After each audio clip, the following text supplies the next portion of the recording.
এর পক্ষে কথা বলা হচ্ছে, কারণ যখনই আমরা সংবাদপত্রের কথা শুনি তখন খালি দুটো প্রান্তের কথা আমরা শুনি।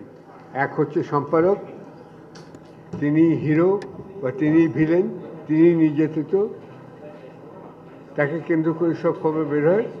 আর হচ্ছে তার প্রোডাক্ট অর্থাৎ সংবাদপত্র, যেটা আবার পুনঃপ্রকাশিত হয় বা হয় না, হলেও বিপদগ্রস্ত থাকে। কিন্তু এর মাঝখানে যে আপনারা যারা সাংবাদিক আছেন, radio, television, online, social media এবং ক্যামেরাম্যান, যারা সবাই আছেন, তাদের কথা সাধারণত আসে না।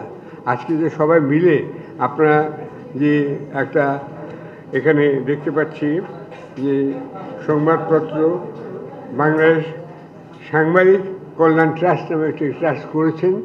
আমি এই ট্রাস্টের শুভযাত্রা এবং শুভকামনা করি এবং আশা করি সবাই যেন এই ট্রাস্টকে উপযুক্ত সহায়তা করবেন।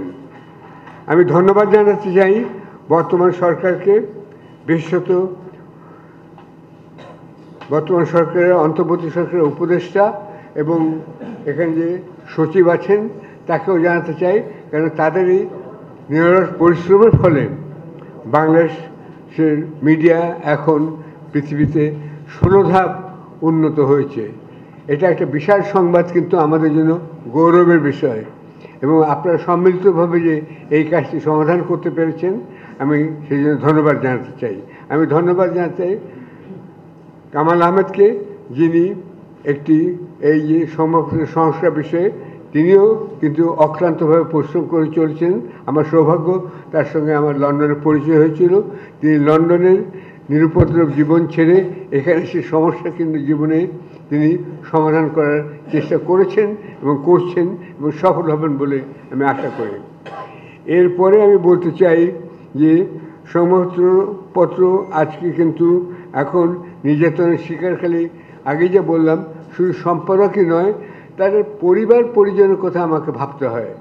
আমি কিন্তু বাংলাদেশের মাসের প্রথমে 1 তারিখে বেতন দেওয়ার কথা চালু করেছিলাম কোথা, এবং সাংবাদিকদের জন্য এয়ার কন্ডিশন রুম অথবা মোটরসাইকেল ইত্যাদি দেওয়ার ব্যবস্থা করেছিলাম, এবং এখন আমি বলে যাচ্ছি তাদের পেনশনের ব্যবস্থা করার কথা, এবং ঢাকা প্রেস ক্লাবের সংলগ্ন একটা গেস্ট হাউস করার কথা এখন আমি বলে যাচ্ছি। আপনারা সেটা করুন। আর নির্যাতিত কথাটা কিন্তু খুব সংক্ষিপ্ত কথা। এই নির্যাতন মানেটা কি? নির্যাতন মানে কিন্তু দৈহিক নির্বাচন, এটা নির্যাতন মনে রাখতে হবে। আমি যে যাই করি না কেন, ক্যালেন্ডারের পাতায় কিন্তু দিনগুলো এগিয়ে যাচ্ছে, যায় যায় দিন মানেই তাই। আমরা সবাই কিন্তু আসলে ক্রমশই অবধারিত মৃত্যুর দিকে ধাবিত হচ্ছি। সেইখানে এই বয়সে দৈহিক নির্যাতন অনেকের পক্ষে সহ্য করা সম্ভব নয়। এই দেহবল যদি না থাকে তাহলে মনোবল থাকে না, তাহলে তখন মানসিক নির্যাতন হয়। আর মানসিক নির্যাতন এবং দেহবল না থাকলে তারপর আসে আর্থিক নির্যাতন। এই আর্থিক নির্যাতন অনেক রকমের হতে পারে, কিন্তু যেটা আপনারা হয়তো অনেকে জানেন না। আমার উপর 2 কোটি টাকা ট্যাক্স ধার্য করা হয়েছিল। মাহমুদুর রহমান সাহেব জেল ছিলেন, আমি ওনার পাশে রুমে থাকার আমার সৌভাগ্য হয়েছিল। তিনি আমাকে বললেন যে আমাকে ওরা এটা করতে পারবে না, কারণ আমার কিছুই নেই। তিনি আগেই ব্যবস্থা নিয়েছিলেন, তার ব্যাংক অ্যাকাউন্ট থেকে শুরু করে সব কিছুই করতে পারেনি, কিন্তু আমার 2-3 লাখ টাকা ব্যাংক অ্যাকাউন্ট ছিল, সেটাও ফ্রোজেন হয়ে গেল। এবং আমার উপর ট্যাক্স ধার্য করো 2 কোটি টাকা। সেই টাকা কি আমি শোধ দিতে পারবো? অ্যাপিলও করতে পারবো না, বেরিয়েই টাকা দিতে হবে। অর্থাৎ আমি যে বাসস্থান, যেটা আমার বাবা তৈরি করে দিয়েছিলেন, সেখান থেকে আমাকে উচ্ছেদ করার একটা প্রচেষ্টা ছিল আওয়ামী লীগ সরকারের, সেটা পারেনি। তার কারণ হচ্ছে আমার স্ত্রী একজন তালের রহমান, তিনিও একজন জন্মগত সূত্রে ফাইটার। তিনি ভাষা আন্দোলনেও জেল খেটেছিলেন, যদিও 21 পদক এখনো পাননি। আচ্ছা, তিনি আমার জন্য অনেক চেষ্টা করেছেন, এবং ওই ভবনে, আমাদের ভবনেই কিন্তু আমেরিকা, ব্রিটেন এবং সুইজারল্যান্ডের কতগুলো কাজ ওখান থেকে পরিচালিত হয়, এনজিও, নারীর ক্ষমতায়নের বিষয়ে। সেখানে সেই জন্যই হয়তো শেষ পর্যন্ত সেই আমাদের বাড়িটা হাসিনা গুড়িয়ে দেয়নি বা নিয়ে নেয়নি। যাই হোক, এখন আমি বলতে চাই যে সবাই একটু আগে বলেছেন অনেকে, এই যে মামলা চলছে, অ্যাটর্নি জেনারেলের মতে প্রায় 7 লক্ষ মামলা এখনো ঝুলছে। এটা কিন্তু অনেক ক্ষেত্রে, বেশিরভাগ ক্ষেত্রে আমি মনে করি এটা বৈষম্যমূলক একটা রাজনীতি মামলা এগুলো হচ্ছে। এখানে রাজনৈতিক এবং এই যে সাংবাদিকরা মামলার শিকার হয়েছেন, এই রাজনৈতিক মামলাগুলো এবং চক্রান্তমূলক মামলাগুলো যেগুলো আওয়ামী লীগ সরকার করেছে, সেগুলো আমি একটি নির্বাহী আদেশে একদিনে প্রত্যাহার করার জন্য বর্তমান সরকারের কাছে অনুরোধ জানাচ্ছি। এটা করা কিছুই নয়। তারা যখন অবৈধভাবে এইসব মামলাগুলো ঝুলিয়ে দিয়ে তাদের পরিবার পরিজনকে, একটু আগে উনি অনেক বলেছেন, আমি বুঝি তাদের কষ্ট, আদালতে যেতে হয়।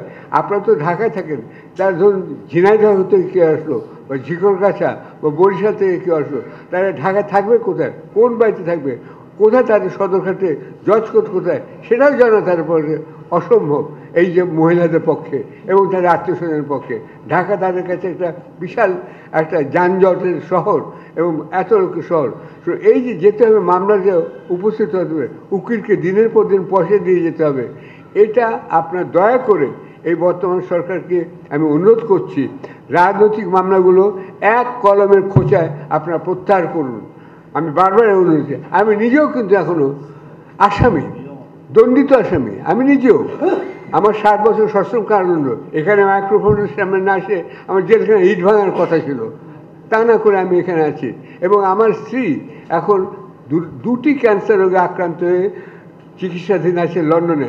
তার কাছে যা আমরা 60 বছর বিবাহিত, 60 বছর তো মানুষ বাঁচেই না, এত বছর আমরা একসঙ্গে ছিলাম এবং এখনও আমি থাকতে চাই। আমি এসব মামলা ফেলে টেলে আমি লন্ডনে ইচ্ছে করলে পালিয়েও যেতে পারি, কিন্তু আমি যাইনি। আমি এখানে এসেছি, সারাদিন একা থাকি এবং কাগজ অফিসে যাই, এসে আবার কাজ করি। স্ত্রীর সঙ্গে রোজ রাতে খবর নেই, সেও খবর নেয়। তা আমার তো তার এই যে চিকিৎসা চলছে, রেডিয়েশন নিতে হবে, আমার তো তার পাশে থাকা উচিত।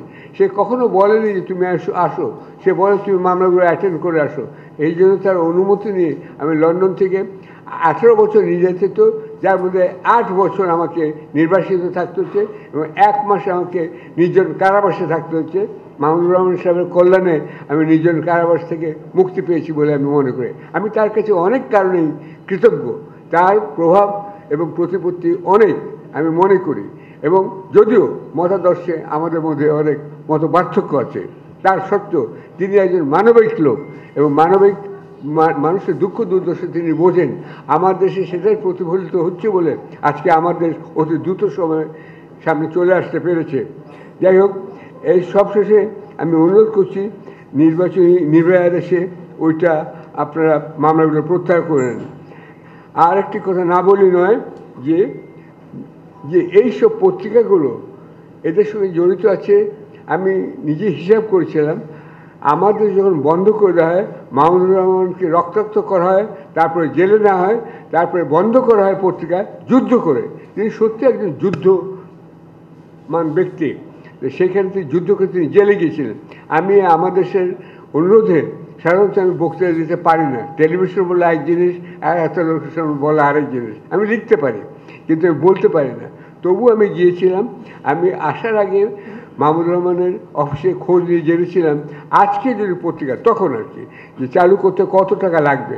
200 কোটি টাকা আমাকে বলছিল, কারণ একটা পত্রিকার পেছনে ঢাকাতে অন্ততপক্ষে 3 থেকে 400 লোককে কাজ করতে হয়, যদি ভালো মানের পত্রিকা করতে হয়, ওয়ান ম্যান পত্রিকা নয়।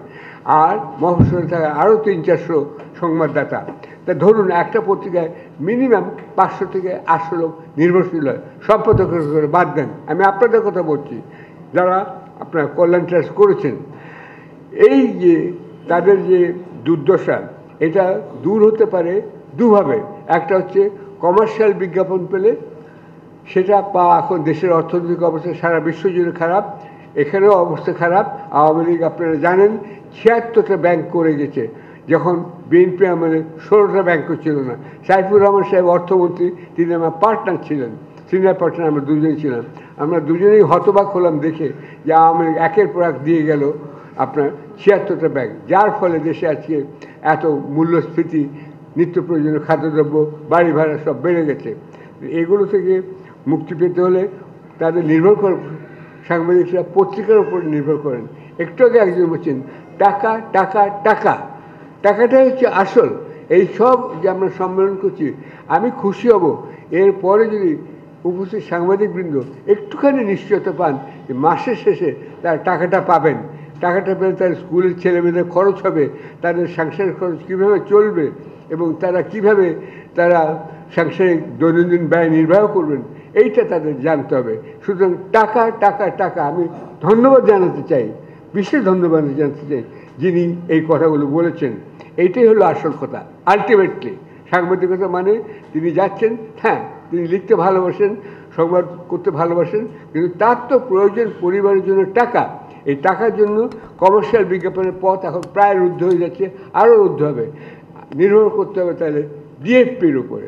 এই ডিএফপি মিডিয়া লিস্টকে আমি বলছি সক্রিয় করুন, চালু করুন। যেসব সৎ ব্যক্তির অধীনে যেসব পত্রিকা চালিত হচ্ছে, যেগুলো সত্যি পত্রিকা, ওয়ান ম্যান পত্রিকা নয়, সেই সব পত্রিকাগুলোকে, এবং যারা জুলাই আগস্ট বিপ্লবের সময় ভালো ভূমিকা পালন করেছেন তাদেরকে আপনারা সাহায্য করুন, আর্থিকভাবে বিজ্ঞাপন দিয়ে সাহায্য করুন। কারণ একটা বিজ্ঞাপন পেয়ে সেটা আবার টাকা পেতে ঘরে আনতে পয়সা লাগে। একই কথা কমার্শিয়াল বিজ্ঞাপনের প্রযোজ্য, যে আপনারা দেখবেন যে বিজ্ঞাপন বেরোচ্ছে। আমার প্রশ্ন হলো, বিজ্ঞাপন তো বেরোলো পত্রিকায়, টাকাটা কি কখন আসবে? 6 মাস লেগে যায় টাকা পেতে।